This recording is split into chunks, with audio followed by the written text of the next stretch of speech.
चर्चा चल रही थी। बीजेपी के जो विधायक है सत्येंद्रनाथ तिवारी, उन्होंने भ्रष्टाचार संबंधित मामलों को उठाया, पूरा सदन खिंच गया, वाद विवाद देखिए, का माहौल बन वाद गया था। निर्माण का जो मामला है उसको मैंने भी अध्ययन किया है। इससे पूर्व जो पथ निर्माण का कार्य किया गया था वो काफी ज्यादा राशि थी और किलोमीटर काफी कम था, और इस बार जो सरकार अपना बजट लेकर आई है, राशि कम है और सड़क की लंबाई ज्यादा है। तो उनका वही तर्क था, इससे पहले जो आपने सड़क बनाया है, कहने का मतलब है आपने 10 रुपए में 5 किलोमीटर सड़क बनाई है, और इस बार अगर आप 5 रुपए में 10 किलोमीटर सड़क बनाने की बात कह रहे हैं तो क्या तर्क है आपके पास?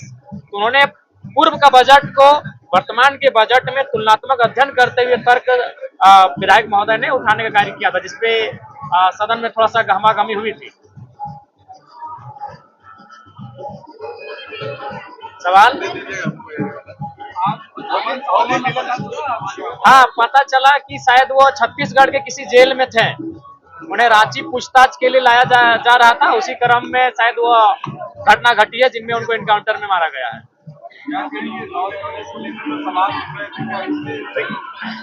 देखिए, अगर कोई आपराधिक गतिविधियों में संलिप्त है तो निसंदेह उन पे कार्रवाई होनी चाहिए, लेकिन अगर पूछताछ हो जाती तो मेरे हिसाब से और भी बहुत सारे रहस्यों का उद्भेदन हो जाता। तो उससे क्या तक उनके साथ जुड़े हुए तमाम जो सिंडिकेट के लोग हैं, माफिया जगत के लोग हैं, उनका भी पता चल जाता। लेकिन खैर, जो भी होता है कानून के दृष्टिकोण से, अगर वह माफियाओं पर या फिर आपराधिक तत्वों पर अगर नकेल कसते हैं तो ये अच्छी शुरुआत है।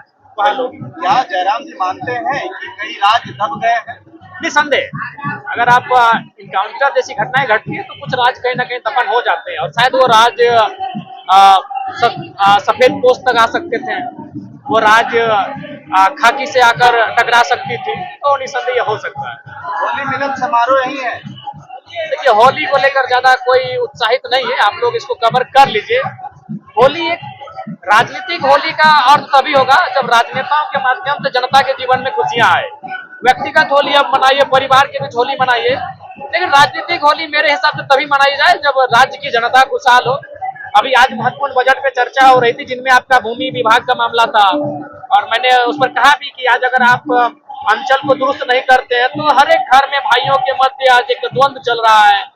दावा की जमीन में दखल किसी और का है और कागज किसी और के नाम पर है, जो कि हर दूसरे परिवार में ये युद्ध चल रहा है। तो सरकार को इस पर चेतना चाहिए और जमीन संबंधित मामलों को दुरुस्त करना चाहिए। मैंने एक रमाशंकर विद्रोही की कविता को भी सुनाया था, आपको भी सुना देते हैं कि मैं किसान हूँ, आसमान में धान बो रहा हूँ। लोग कहते हैं आसमान में धान नहीं जमता है, तो कभी कहते हैं कि जब धरती में भगवान जम सकते हैं, या भगवान का मतलब सभी धर्म से लीजिए, ईश्वर, अल्लाह, खुदा, रब, वाहेगुरु सबसे, कि धरती में अगर भगवान जम सकता है तो आसमान में धान क्यों नहीं लग सकता है? अब तो या तो आसमान में धान उगेगा या फिर धरती से भगवान उठेगा।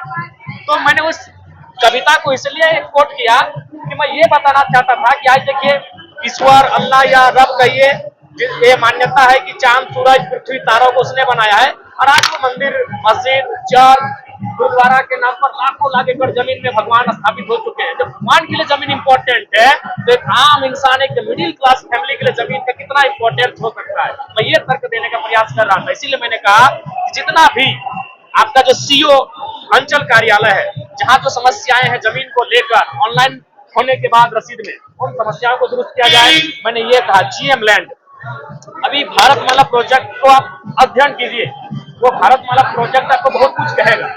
वो प्रोजेक्ट 22 किलोमीटर उत्तर प्रदेश से होकर गुजरी है, 160 किलोमीटर बिहार, 160 किलोमीटर झारखंड और लगभग 250 किलोमीटर पश्चिम बंगाल। अब जब आप उसको सर्वे करेंगे तो बाकी 3 स्टेट में कहीं जीएम लैंड अगर मिला भी तो नामात्र मिला है, और झारखंड में लगभग 50 to 60% जीएम लैंड मिला है। इसलिए मैंने कहा कि जीएम लैंड की रसीद, मालगुजारी रसीद जितना जल्दी हो सके रैयतों के पक्ष में काटी जाए, और नहीं तो उसी प्रकार यहाँ के जो रैयत है वो ठगे जाए। Hello hello hello hello hello समारोह में आप शामिल हो रहे हैं? हम बाहर निकलेंगे।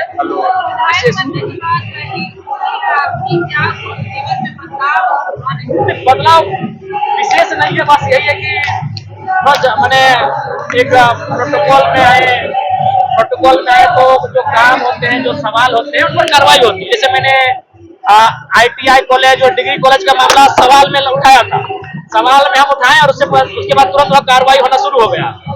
हमने एक यूनिवर्सिटी में का मामला उठाया था, तुरंत यहाँ से टीम गई यूनिवर्सिटी जांच करने के लिए। हमने धनबाद का मामला उठाया था, यहाँ से टीम जांच करने गई। तो ये है कि अपने शब्दों की आप गरिमा है, आपके जो शब्द है विधानसभा के भीतर सवालों के माध्यम से उनकी गरिमा है, उस पर जांच हो रही है, उस पर काम हो रहा है। अंदाजा लोग लगा रहे थे कि जयराम जी जिस तरह क्रिकेट देखते हुए एक्शन में थे, उसी तरह आज फतवा मिलन समारोह में भी रहेंगे।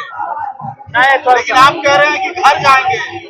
हाँ, बहुत दिन से नहीं गए हैं घर, तो घर निकलेंगे तो सबको शुभकामना देके निकल जाएंगे। बढ़िया। आप सबों को भी शुभकामनाएं, बहुत बहुत होली शुभकामनाएं।